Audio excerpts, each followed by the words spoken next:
because when I first started exploring the topic on the show, Yeah. I didn't feel like I ever saw anything that was law of attraction. Mm. Now I can't actually find anything that isn't law of attraction. Oh, wow. Yeah. My entire experience is law of attraction. Yeah. And I think the one thing that really did, everybody has a different thing about Sure. how it is that they bought into it, what piece of evidence that came their way and so forth.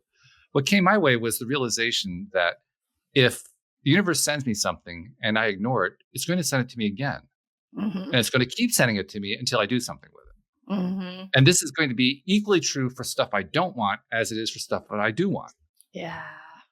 Well, there was an example of something that pissed me off. Yeah. But I turned it into a principle. I call it the 2x4 principle.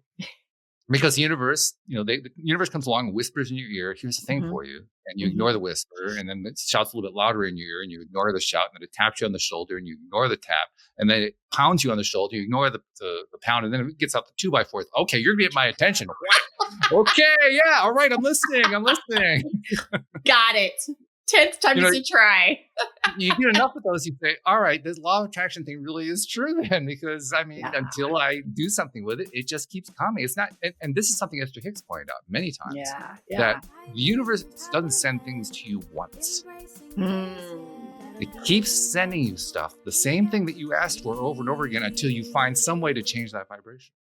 Hello and welcome to the F.E.E.L Podcast. I'm Melissa Crook, your host. I'm excited to be here today with a friend who I met by first being a guest on his podcast. And I got to meet with Walt and his co-host that day. He has several co-hosts, but Jody Lynn Craven was there with him that day. But Walt's really the brains behind this organization and this podcast.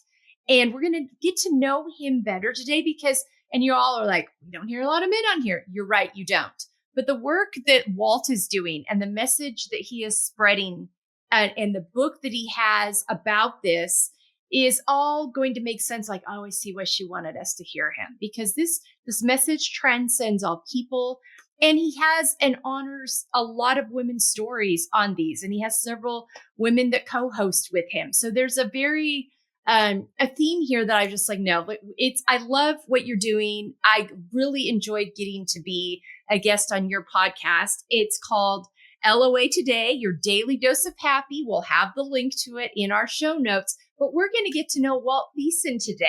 And he's the one that kicked this whole thing off and really, I think, started these conversations, before a lot of people were doing that. I mean, I think the angle that you've taken on this, and there's been several of us that have followed suit in our own ways since then. But if you look back for how long you've been doing this, I think you're kind of one of the first that thought about podcasts and conversations in this way. So we're going to get to how he got there. But he describes himself as kind, curious, and that curiosity leads him to really wanting to gather perspectives. And that's really a North Star value for Walt in this work he does today. Walt Thiessen, welcome to the F.E.E.L Podcast. Thank you, Melissa. It's a pleasure to be here. And it's fun that we got to flip it because you were on my podcast. Now I'm on yours. This is good. I know. It's a lot of fun to do that. It's a lot of fun to trade places and also makes you think, oh, that's what it's like on the other side. Oh yeah, absolutely. Yeah. Another perspective. There we go. All right. We've already done that today. I'm going to start with every guest, and I think it's really good to hear a guy's perspective on this because many times we talk about this in context of women, but talk to me about self-care in your life and what it has meant to you, prioritizing you, taking care of you. You have a lot of the kind of work you're doing. I mean, you've talked about in the past, you talk about on your website how LOA, by most of our knowledge and standards, is for law of attraction. And that's definitely true in your work, but it's also a living our abundance message that's very present in there as well. And really getting rid of that scarcity mindset and reminding us of what is available within us when we remember how to tap into it.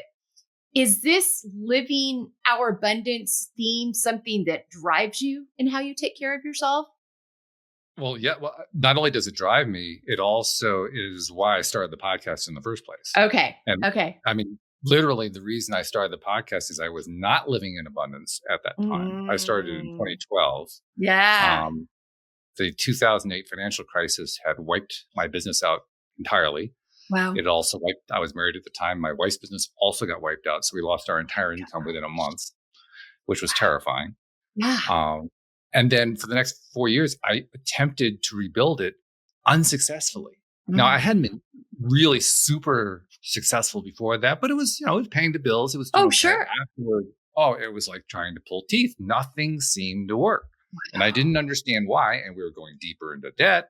All the savings was gone. I mean, it was an absolute nightmare. Yeah. And kind of out of desperation, I said, well, I've heard about this law of attraction stuff. I don't know if I really believe in it. It sounds like a bunch of woo-woo, airy-fairy nonsense. But at this point, I'm desperate. I'll try anything. Absolutely. Absolutely. I'm curious enough. I can get into this. Send it my way. Something's got to land. Yeah. At the very worst, nothing happens. That's the worst thing that happens. Yeah. I can live with that. I've been having a lot of that lately. I'm used to that. Not a big deal.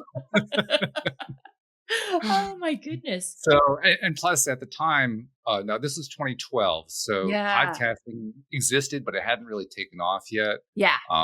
And you didn't have the tools that we have today. I mean, we're using StreamYard here. Zoom hadn't come about yet. Most of these tools didn't exist. I mean, if you wanted to record a podcast in 2012, you had to be an IT person, which I was. I had an IT background. Okay.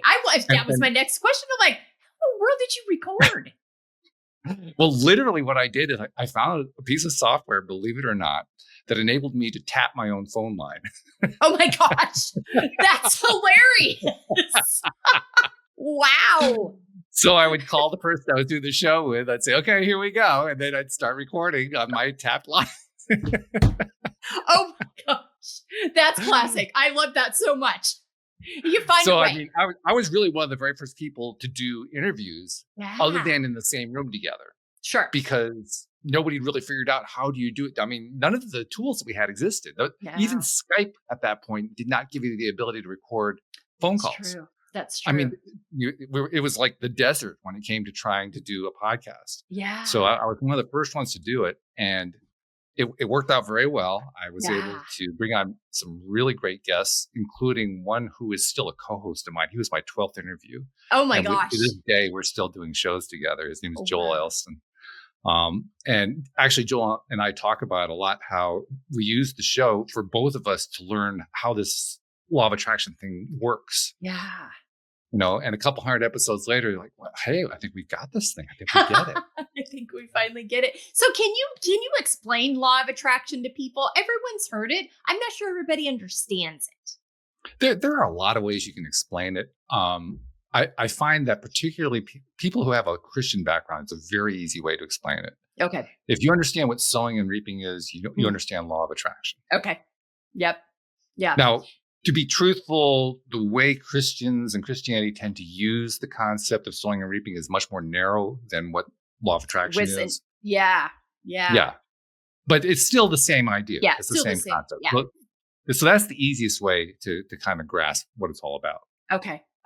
So interesting. Was there a specific thing that drew you to this? Or how did you bump into this kind of thought, like, I'm going to dive into this angle? Terror. It's amazing when you have these, because what you're talking about, and I appreciate you, like, this is like, you're trying to figure out how to reinvent yourself at a time when you didn't think you were going to be asked to do that. And not only did it took out both your businesses, your whole foundation financially, and how you expected to be able to provide for yourself. So that really requires you to go on a whole other journey with yourself that most of us, would rather not have to do. It was the last thing I ever expected to have happen. Yeah. And it was bad. I mean, I can't say this 100% for sure because, you never really know what's going to play out. Sure. But I think it was fair to say we were about a month away from being homeless. That's how bad it got. Wow. Yeah. Wow. So you started the podcast. You learned about law of attraction, and you realize, okay, this is something we need to start talking about more. Yeah. And learning And about it and applying. Oh my goodness. I got yes, to and apply this. living by it. Yes, Yeah. exactly. And living by it. So I can see how that really became a core driver. What Right. did you think? And you've been doing this for a while now. I mean, we're talking like 13, 14 years, probably Yeah. approaching 14. Is there a key principle or principles, like a top 3 that have really stuck with you? Or do you find you're continuing to just evolve and learn and grow? You hear 2 or 3 and then you're like, oh, wait a minute. But I learned Oh, something yeah. else from this person today. Oh, continuously. I'm, Yeah. if I go through a day without learning something, I'm in shock. Right. I mean, that's the honest truth. Yeah. If I'm not learning something new, I just didn't do enough. That's all. Yeah. I didn't expose myself to enough. Yeah. Yeah. Didn't ask enough questions. Yeah, absolutely. Yeah. As you've done this and grown into this, you have to make decisions about who's a good fit. You have to make a decision not only as a co-host, but a guest, and how long, and all these things, and evolving, and how much of your time you're going to give to it. Because any good thing can become a bad thing if we don't know where to set some parameters and some healthy boundaries around that. What have you learned in time about doing this and putting out these shows and making decisions about what and who to say yes and no to? Yeah, that was actually one of the first things that I learned about how the law of attraction works. Yeah. Was trying to not only apply it. I wasn't necessarily consciously trying to apply the law of attraction, but in essence, that's what I was doing. I just wasn't doing it necessarily consciously. And one of the key things that I learned along the way, that it took me a while to really notice it and to pay close attention to it. But you mentioned it earlier in when you were very kindly introducing me. Perspective. You interview enough people, and you know what this is like because you've interviewed people. If you interview enough people, you're going to meet a lot of people, many of whom you have a similar perspective with because they're on your show for the same reason that you are. You have a commonality there. Yeah. But you're also going to meet some people you disagree with. Yeah. And it's actually one of my favorite things to point out. I get pissed off by people I disagree with, but they're the best thing that ever happened to me. Oh, I so relate to this. Oh my gosh. Say more. Well, just because when you're in agreement with somebody, I mean, you're in agreement. So it's like, it's a love fest, Yeah. So, I know exactly what you're talking about. I get it. Yeah, I was there too. I mean, you don't even have to think about that one. Yeah. But then you get somebody who comes along and says something that you think is absolutely bats, and you're doing it live, and you're doing it for posterity, and you very kindly said, I try to be kind toward people. It's one of the things that I learned while doing all this. It's important to be kind. So you're trying to be kind to somebody that you really think is full of crap.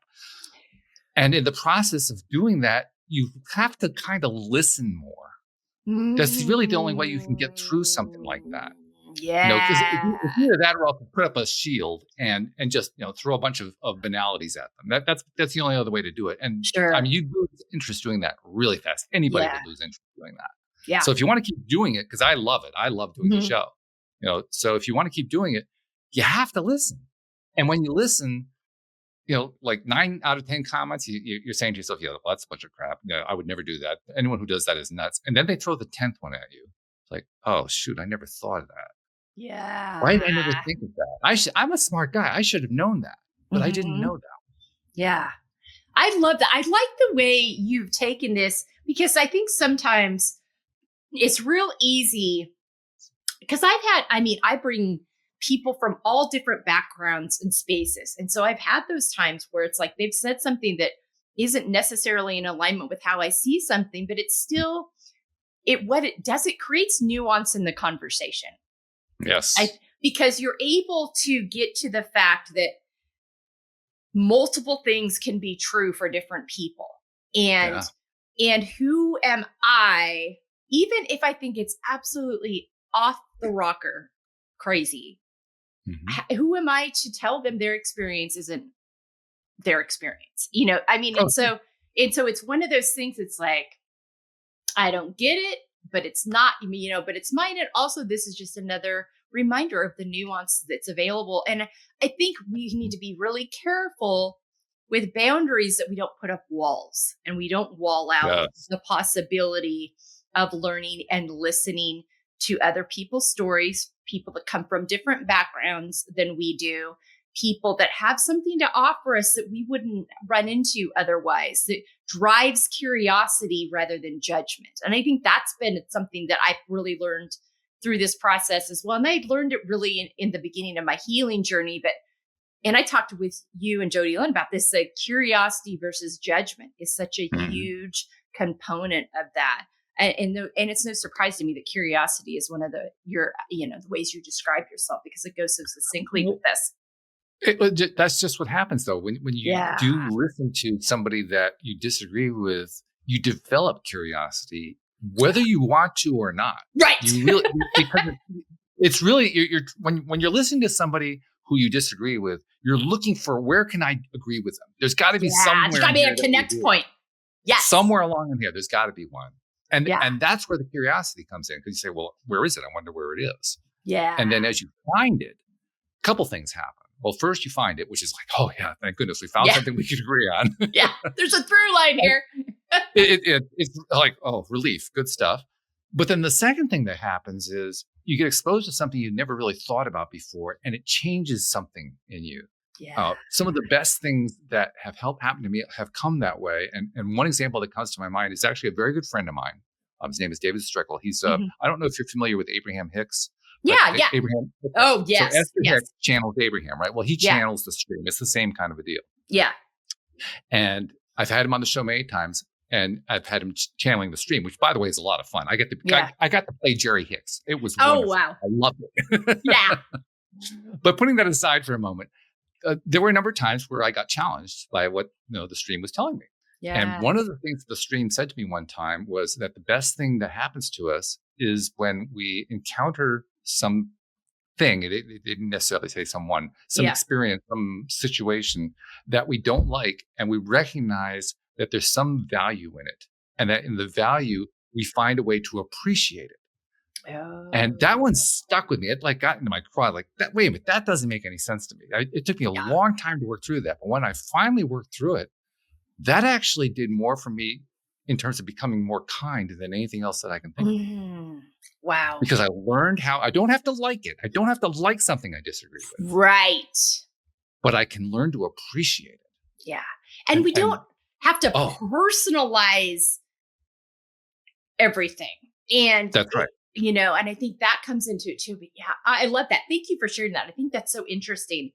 I talk a lot about mental, emotional, physical, and spiritual health on here, that they're all connected. I think the law of attraction and how you apply that in your life is really connected to this area. All these things that we feed ourselves, all these things that we stuff, that we don't process, that we welcome in, all of this plays a role in how we experience it. And if we stuff too many things, it starts manifesting itself physically.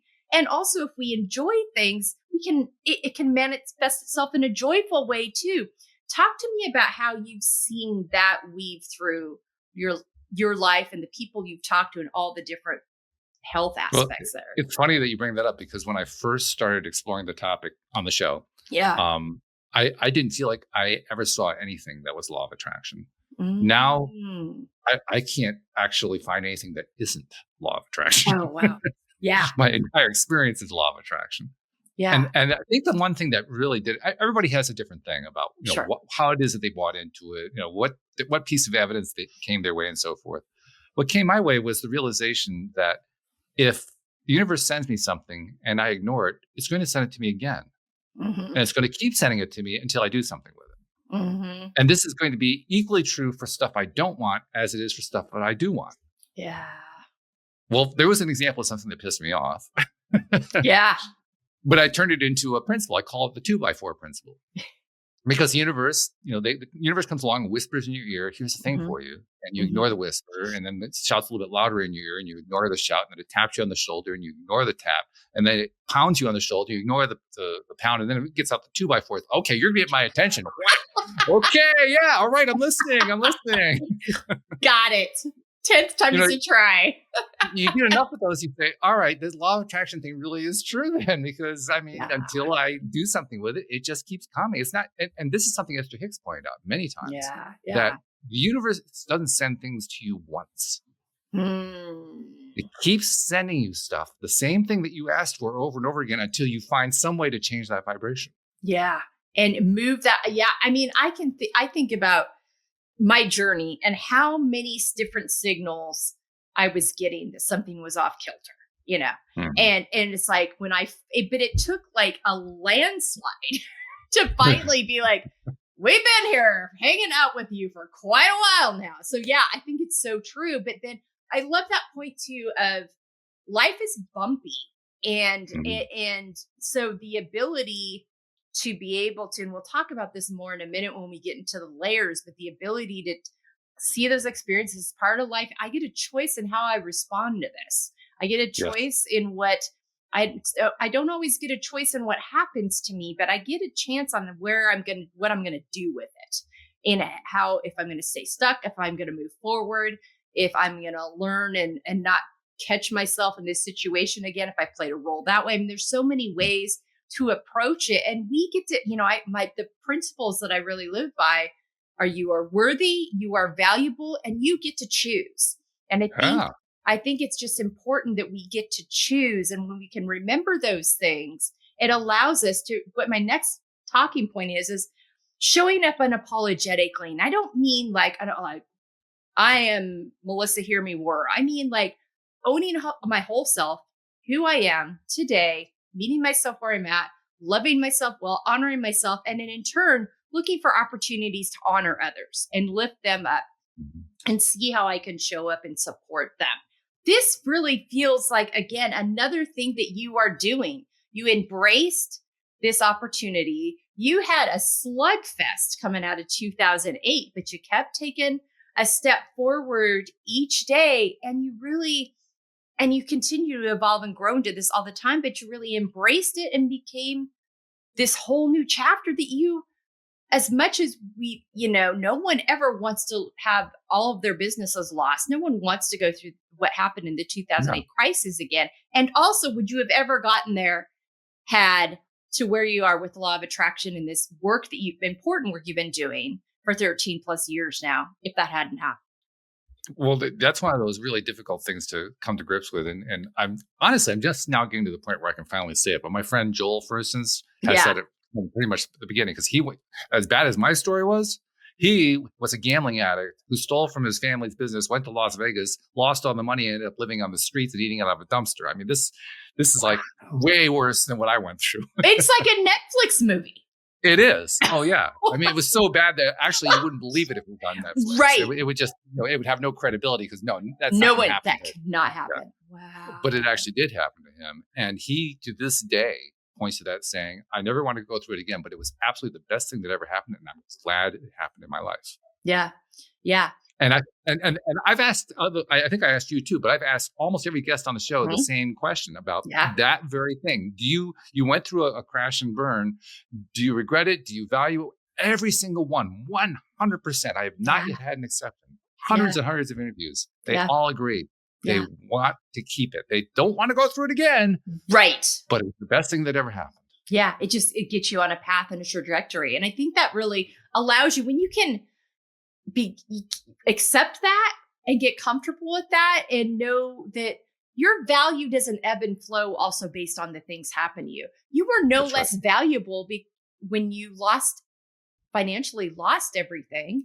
It just was a narrative shift. But when your identity is wrapped up in these things, that's when it often is. Then you really got to like, okay, who am I? Mm-hmm. And how do I get, how do I learn to accept this person? But then again, it goes back to what I think too, it makes you so much more curious and accepting of other people's stories. Because when these things happen to us that we think, that wasn't in the, the 20-year plan, when it wasn't, when you came out of high school graduation, college, the military, trade school, whatever it was your journey was, and you went down this road, nowhere on the plot, on the map was this loss of everything. And for me, nowhere on the map was the health crash and burn I had. But it completely changed the trajectory of my life in a way that I can't fathom not existing in. So yeah, but I think it's that curiosity piece and that willingness to accept all the nuances that come with life. And then, but then you get it. There's a humility that goes with it too. I'm like, oh God, yes. Damn, this can happen to me. That's actually an understatement. Yeah. Humility, it's like, oh my God, I am humbled. It's that level of humility. Yeah. But when you were forced to that level of humility, again, I think it makes you more compassionate. It makes you kinder and more open and willing, better listener, a better receiver of stories, which really set the table for the diverse amount of people that you talk to on a regular basis. Absolutely. And in fact, for listeners who are seeing my background, that's a shot from the Webb telescope taken beyond the moon of the galaxy, of the universe, really. And that's why I keep it behind me. That's my way of saying that the universe has my back, because back then I didn't believe that the universe had my back. I thought the universe was just this thing that was out there, and that, it really had nothing to do with me. And I felt very disconnected from the whole thing. So I keep that background there to remind me, nope, the universe really does have my back. Yeah. For the exact reason you're talking about. Yeah, absolutely. All right. Your why and your values and how they inform you continuing to do this work. You've been at this for a while now, and you've seen so many seasons of it. I mean, the evolution that you have seen, I feel like you could do one of those timeline maps with, from you and your phone to now. But there's also, to do this kind of work and to show up for these conversations every day, there's a definite, why that informs and a set of values that inform that. Talk to me about how those inform you continuing to do this work and having these important conversations. Well, honestly, too, law of attraction, it's not something that you have to spend years and years talking about. We covered it in the first couple hundred episodes. Even then, we were probably over covering it, Yeah. But I've done almost 2,200 episodes. So after those first 200, I had to figure out, well, now what? Yeah. Because I discovered something I didn't expect. I love doing this. I never I thought this was just for healing and getting better and improving economy and, basically lifting up our family and all that kind of stuff. Yeah. I didn't expect that this was going to be an energy boost for me. I didn't expect that this was something that I was like looking forward to every single time that I did a show. Yeah. I didn't expect that 4 or 5 years into it, it's about the fifth year, once a week wasn't good enough for me. I was doing it once a week up until that point. I started doing it daily. For about a year and a half, I did it daily, twice a day. Oh my gosh. I had 2 shows a day, in the morning and in the evening. I mean, because I was getting so much out of it. I was getting so much energy out of it. And I was sharing so much with listeners as well. Yeah. So I had to find a way to expand it. And then I realized, well, the law of attraction touches us in every area of life. So rather than just making it about law of attraction, let's make it about life. And that's where your daily growth happens, man. I love that. That's so good. Thank you so much for sharing that. Living out of our own expectations versus others. I think you have blown that out of the water. You are definitely one but again, because you were forced into it. So talk to me about, so talk to me about that kind of evolution of like, because so many of us, we do all the things. We get the job, we buy the house, we find the partner, and life is going to be grand. But again, life doesn't tell you that there's going to be all these, everything's going to crash and burn in 2008. You're going to have, your whole life's going to be, dug out in front of you. And so all these things that you've done to match this expectation that culture has set out, you're all of a sudden back to square one. And in some ways it's like, okay, what do I want? How do I, now that we're here, would you say that's definitely a question that came up for you? Oh, big time. Because one of the things that, first of all, I discovered law of attraction the way many people did, through the movie The Secret. Yeah.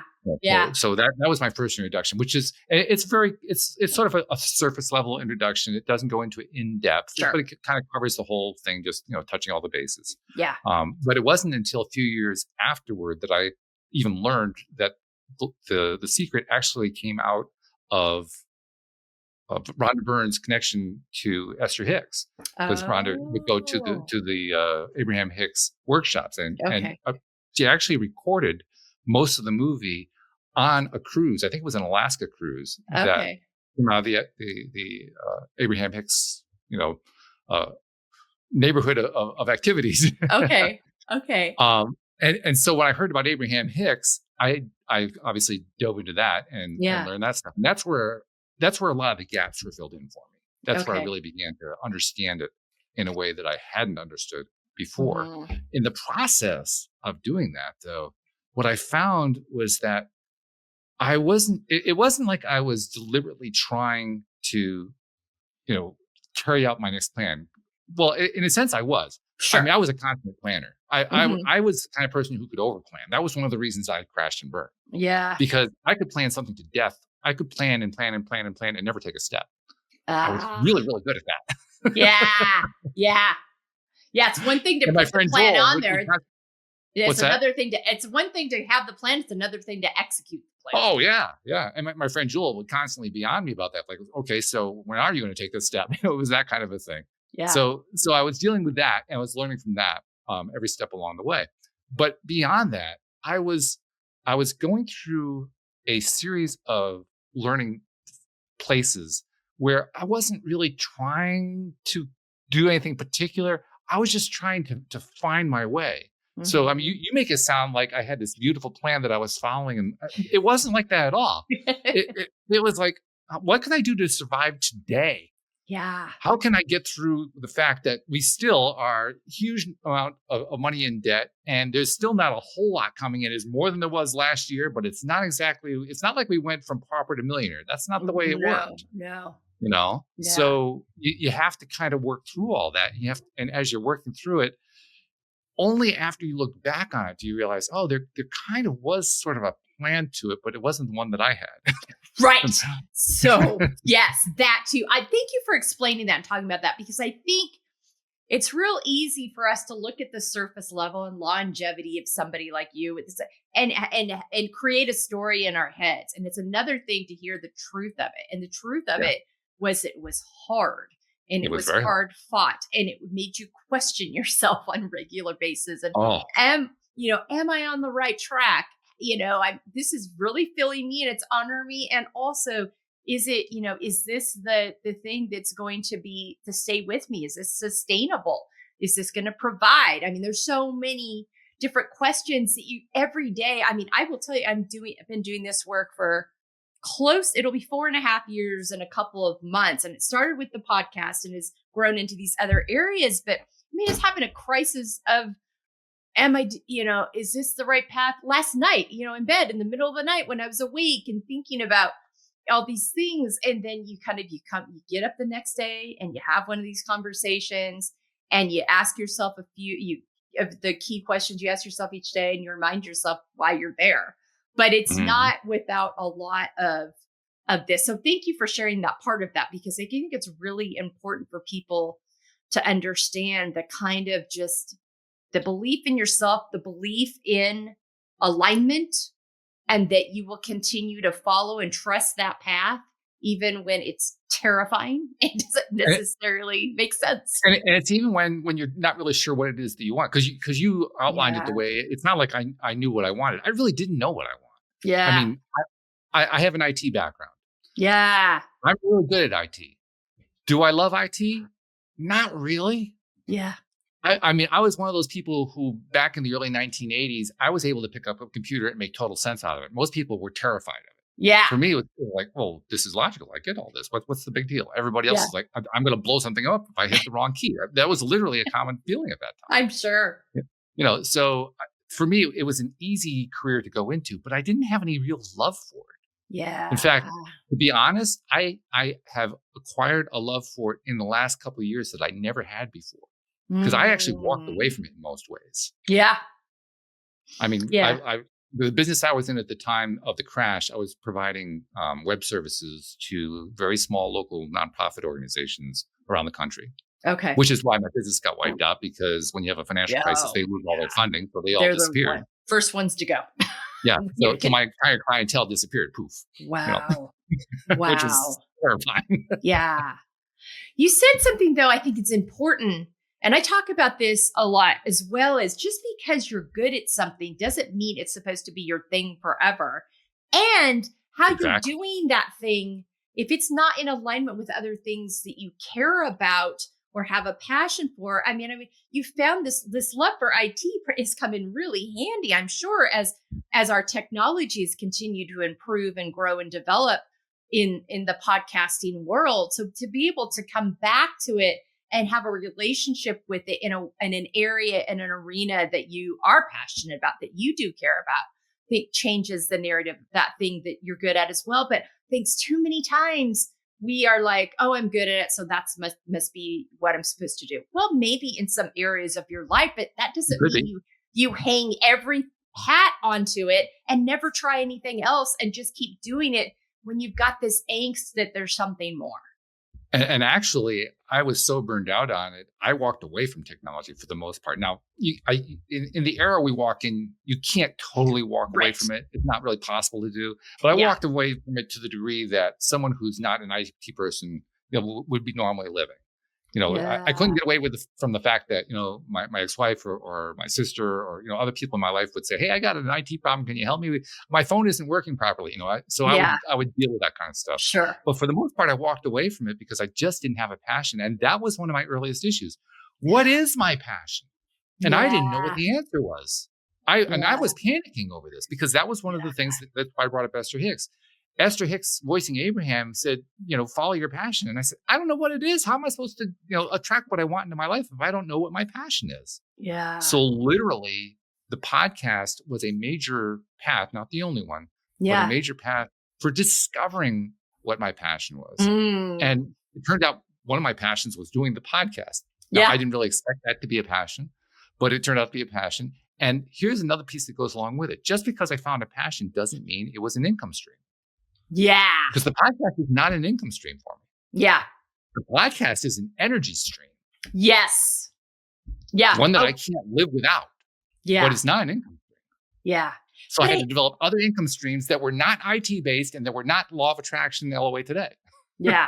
Yes. No, I relate to that wholeheartedly. I have a whole set of services that I provide that aren't connected to the podcast that I am able to charge money for. But I relate to that. And also that the power of having that thing that fills you up. There's many ways we can be profitable. And if we are not profitable in the area of finding those activities and creative paths that fill us up, then we're going to limit our profitability across the board. Oh, yeah. Absolutely true. Yeah. So that's, again, where the curiosity becomes helpful. Yeah. Yeah. Yeah. Because if you're curious about something, I mean, for the longest time, my major business has been running a gardening service, which is kind of odd because I'm not a gardener. Uh-huh. I actually don't enjoy gardening at all. But it was a business that my ex-wife started. Okay. And the last few years of our relationship, she got sick. And so the last few years I was running the business for her. And then when we split, she surprised me by saying she wanted to close the business. So I said, well, I'll buy you out. So I bought her out. And now, oddly, she works for me, which is an entirely different thing. But the point is, I'm the one. That's a podcast of its own. I mean, I couldn't have predicted that one in a million years. Oh, my gosh. Wow. I mean, we get along well enough so we can do that. But nevertheless, it's an odd situation. But the point is, I ended up running a business, and I'm good at running businesses. So that, for me, was the easy part. Yeah. In fact, I was able to do something she was not able to do. One of the reasons she got sick, not the only one, was she did what most people do when they are trying to run a business for the first time. She tried to wear all the hats. Oh, yeah. Which will kill you. Absolutely. And it almost killed her, to be perfectly honest. Yeah. That's one of the reasons I ended up taking over when she got sick. But I knew how to delegate and I knew how to run a business so that I'm not doing all the work. So today, even though I run the business, I mean, I probably work like 4 hours a week on it. Yeah. Yeah. And like 2 hours is running the payroll. I mean, it's that level of detail because I've delegated everything else. Yeah. So that enables me to do other things. So fitting right into your point, I have this other skill, and it's not the only business I have going on, but it was the main one for a number of years. I have this other thing going on. That's how I can basically pay the bills, make sure that stuff's working. And oh, by the way, now I can go do other things that I want to do, which is where I pursue my passions. Yeah. And it was in that route. That's how I actually ended up going back to IT. Not because IT didn't actually rebuild me at all. Interesting. I went back to IT purely out of the interest because what happened was AI became very popular over the last few years. And I became very curious, like, okay, how does this thing work and so forth? Sure. And I've been delving deeply into it. And that became a passion of, oh, wow, I'm so excited about this. Not here's how I'm going to earn my paycheck. Yeah.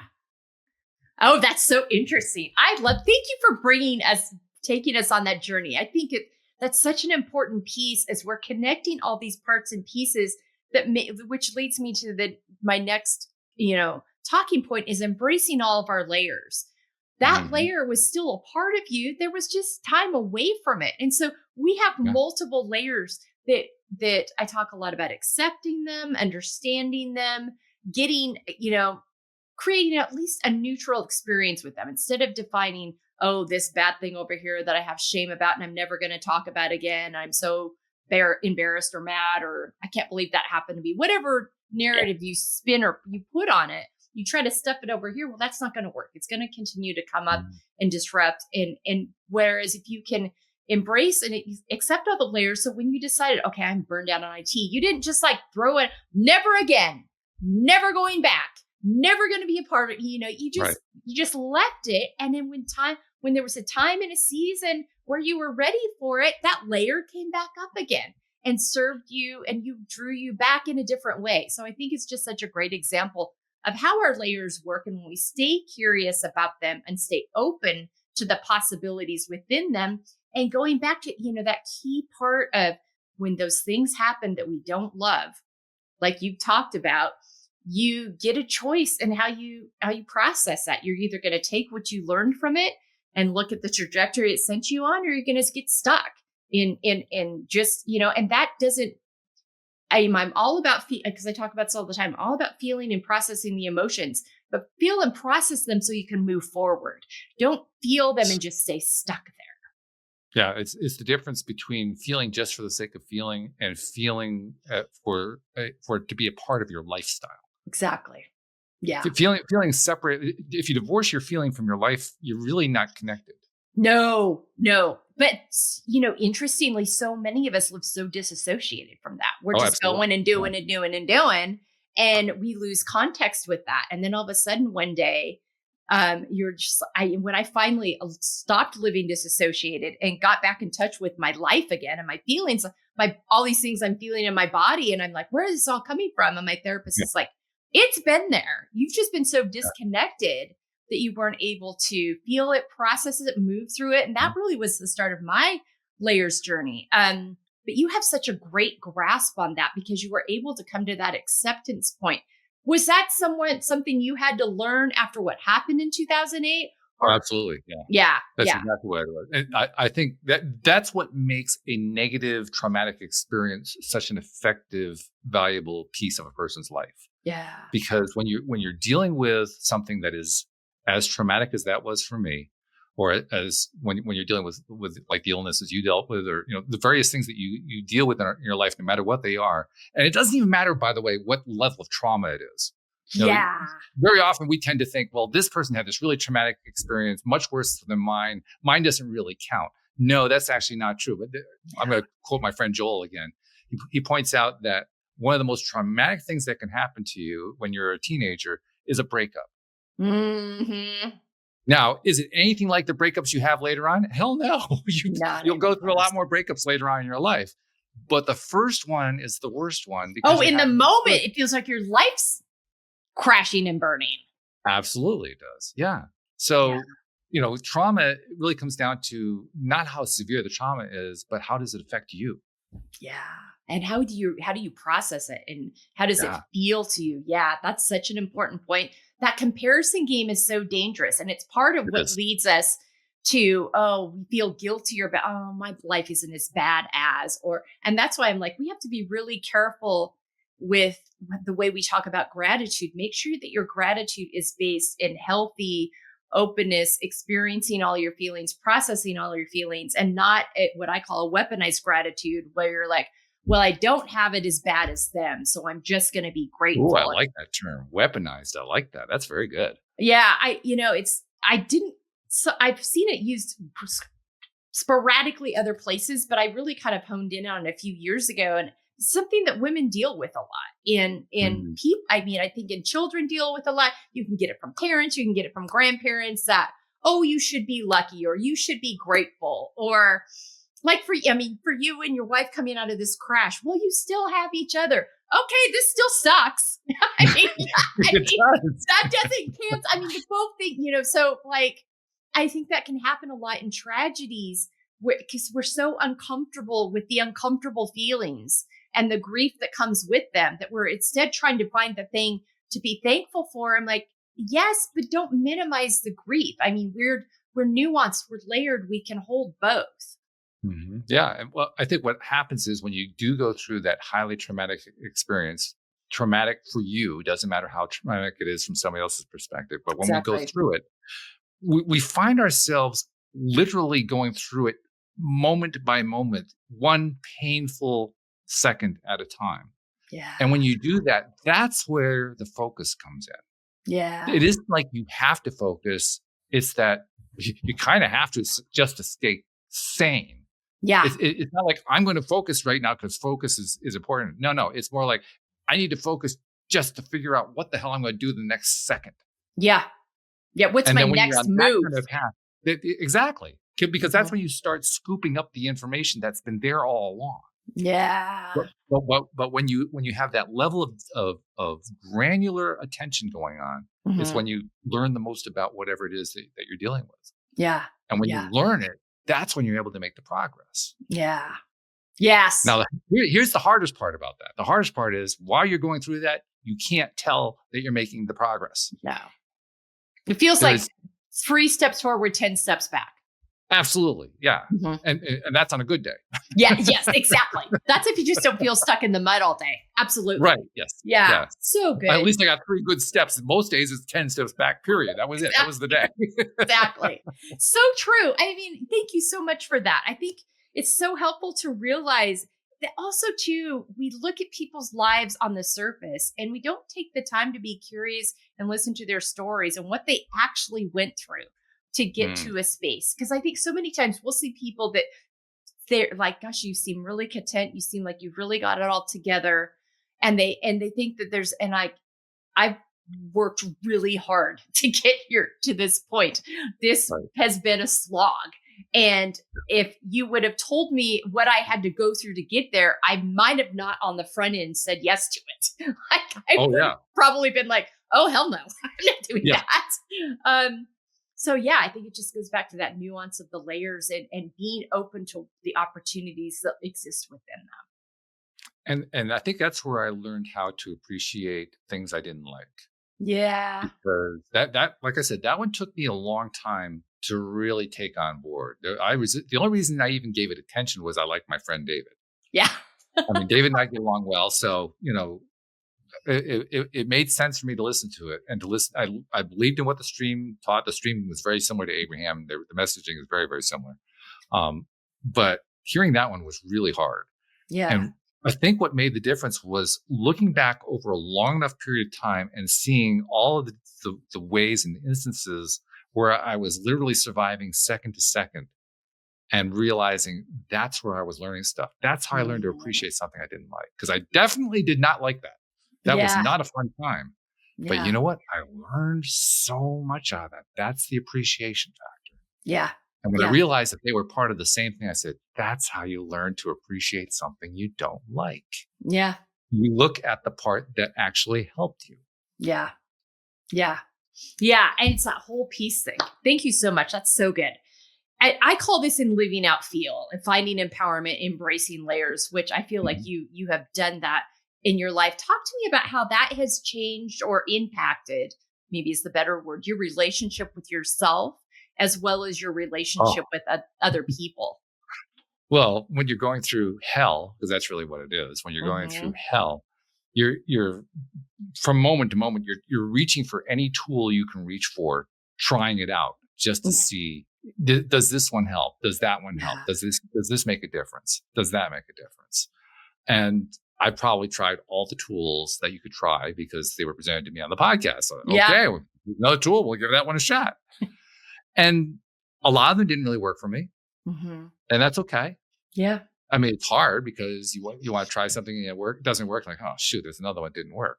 Yeah. But over time, you do get some that really work. Like for me, one of the biggest ones that worked for me, you asked about the whole self-esteem piece. Mm-hmm. The one that helped my self-esteem the most was one that I did not work on in order to work on my self-esteem.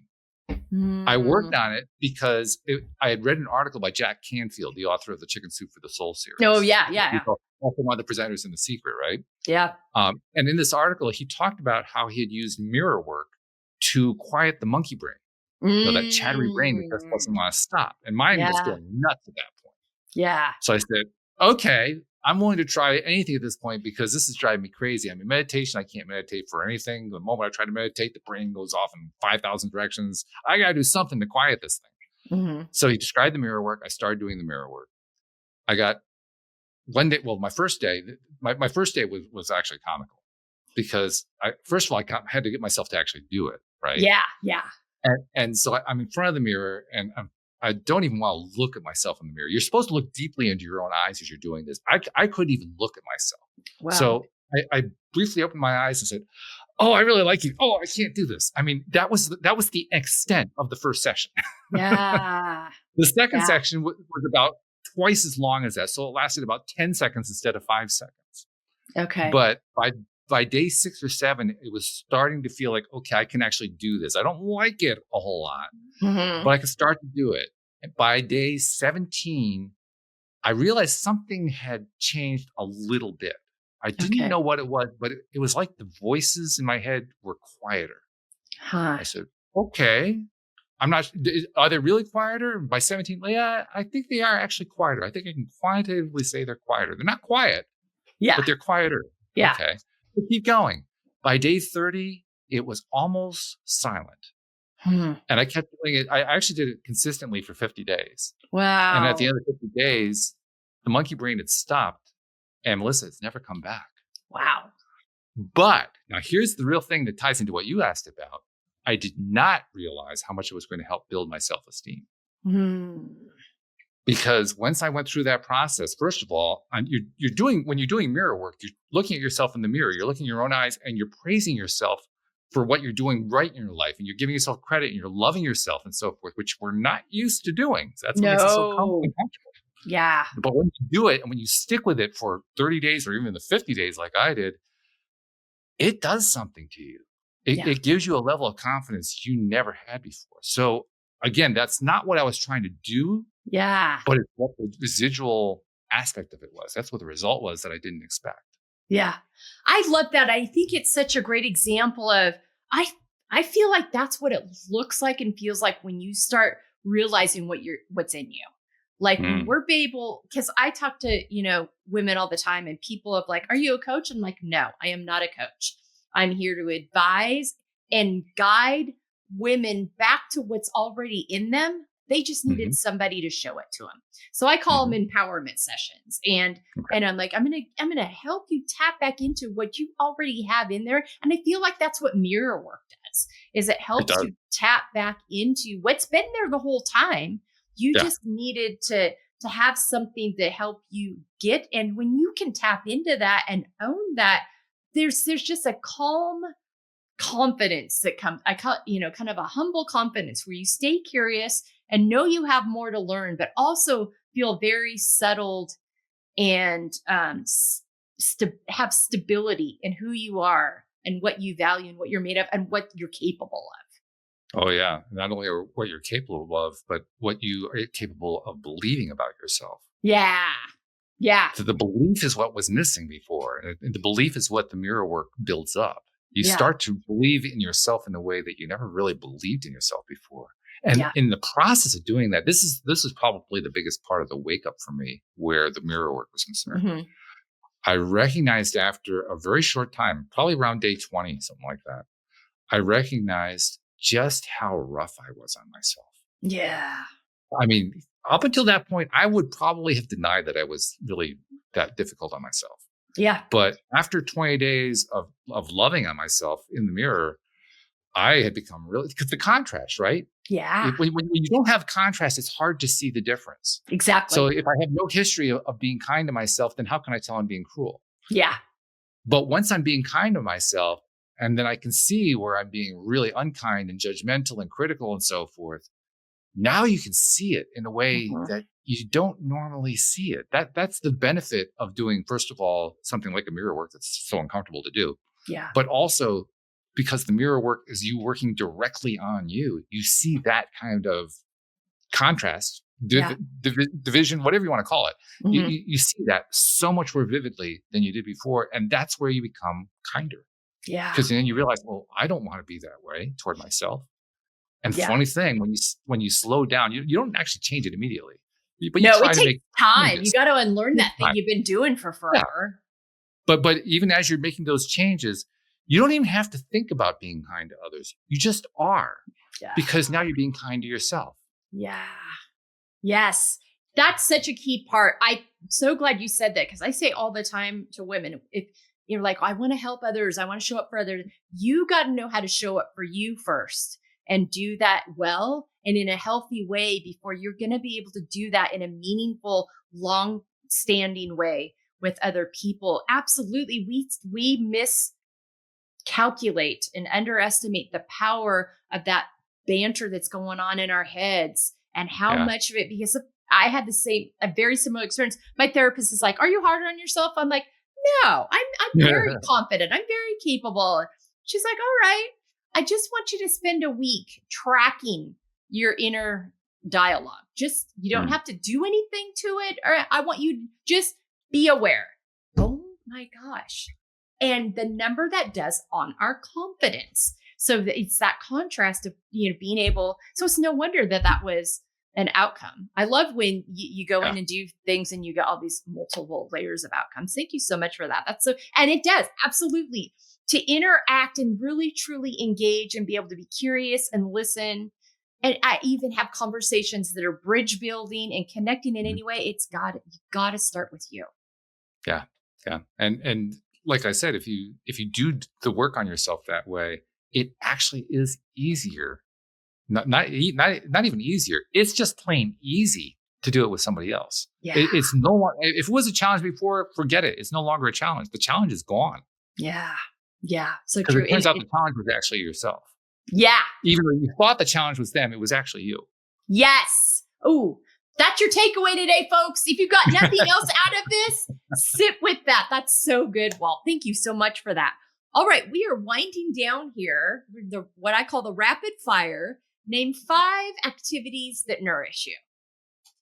Oh, well, first one's podcasting. That's really easy. Yeah. Now I got to come up with 4 more, but that one's like right out of the gate. I can just do that one. That's easy.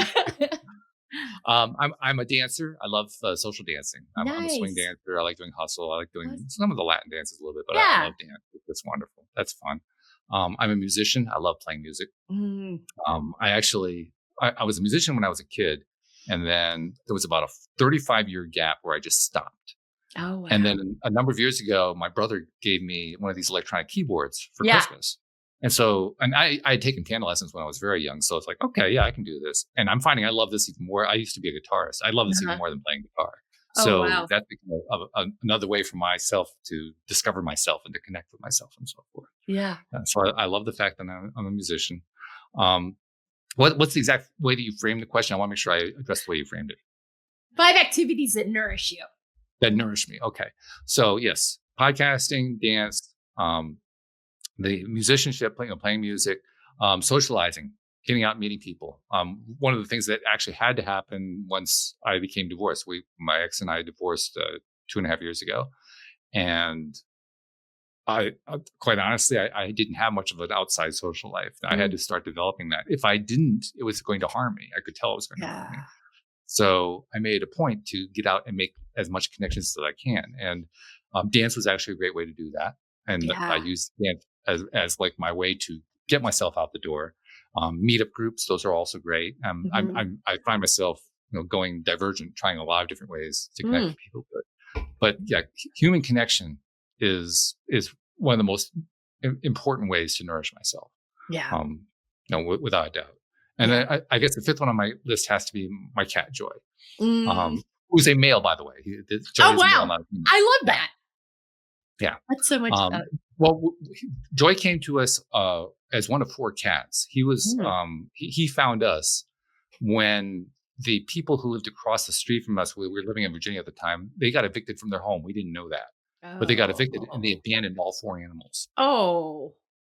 which was Oh. astonishing.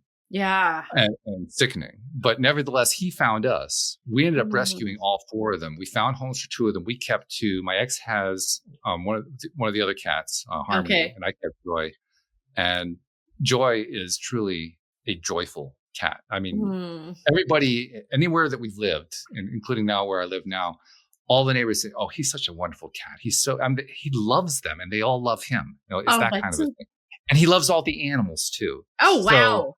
So, the hardest part is actually, I literally trying to get him in for the winter a couple days ago was the hardest part. It's like, dude, we cannot hang out here anymore. Well, I also learned something about cats I didn't know. I mean, I kind of knew it, but I didn't realize how big a deal it was. I mean, cats are prowlers, right? They prowl a space. That's what all cats tend to do, including house cats. Yeah. And he was out prowling. What I didn't realize is that it's almost an obsession to the point where they will harm themselves in order to prowl. Oh, they will starve themselves. They will put up with severe cold, severe heat, because they are trying to maintain a zone of safety around their home.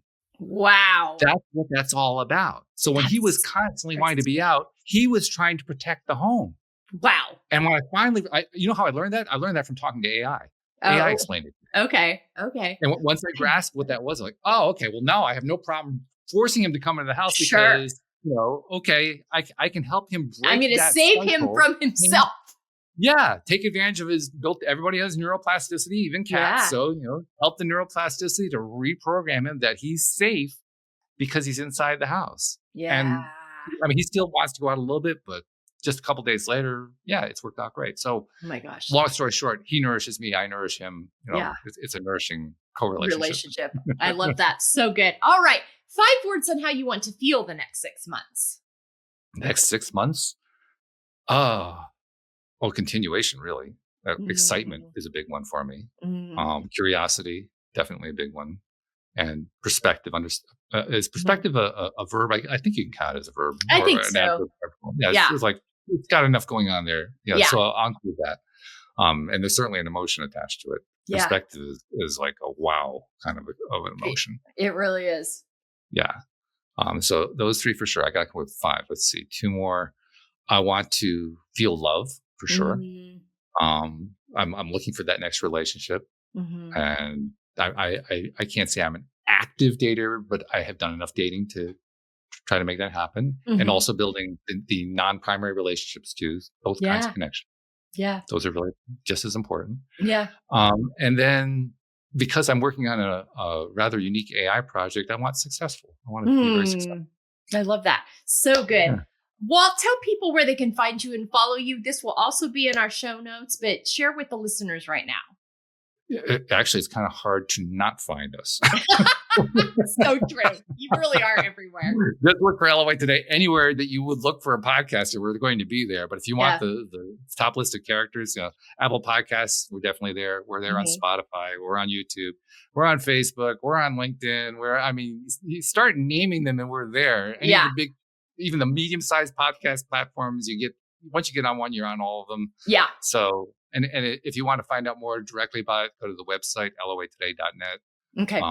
Actually needs a little bit of an upgrade, but being an IT person who doesn't want to have to deal with the IT, I can leave that alone for a while. Okay. That sounds good. Oh my gosh. One last thought you'd like to leave with our listeners today. I want to leave with you the same thought that I left with you when you joined me on the program.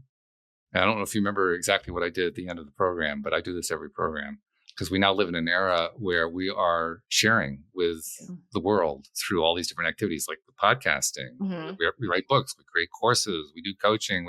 People are doing all kinds of stuff to share what they've learned going through their traumas. And the process they're sharing with people that they never meet. And they don't know what they do with it, but they benefit them. And we don't get credit for that. Yeah. So I like to get credit. So Melissa, thank you. On behalf of those people you've never met, never seen, who you've been helping in ways you didn't know about, thank you for what you're doing with your podcast. You're making a difference in this world. Thank you so much. I love that you did that because I was like, I know there was something unique, but then as soon as you started, I'm like, that's what it was. Thank you, Walt, for joining me today. Thank you for how you show up in the world. You're such an important, fresh voice in this world of podcasting And I'm so grateful our paths have crossed. Listeners, so much to grab from this today. You go back, re-listen, take notes, check out what Walt's doing over there. It's really very diverse, nuanced conversations that are happening with really a wide group of people. There's all kinds of topics. It's really fascinating. But he and his co-host do a really good job of bringing it back home and bringing it all together. So thanks so much for the work you do, and take care of this week, listeners. We hope you got something from this, and do your own. My last takeaway is think about your own mirror work. Think about how you're talking about yourself.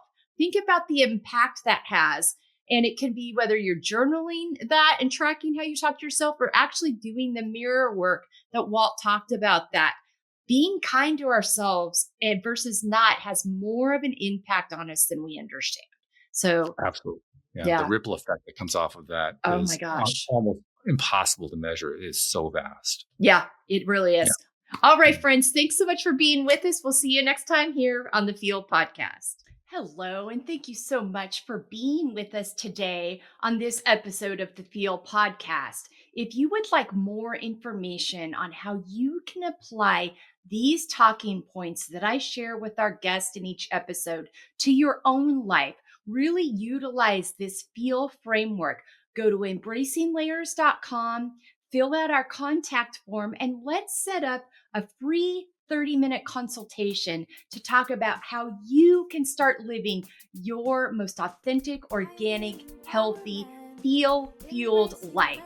Thanks again for being with us today. We'll be back to you soon with another episode here on the F.E.E.L Podcast.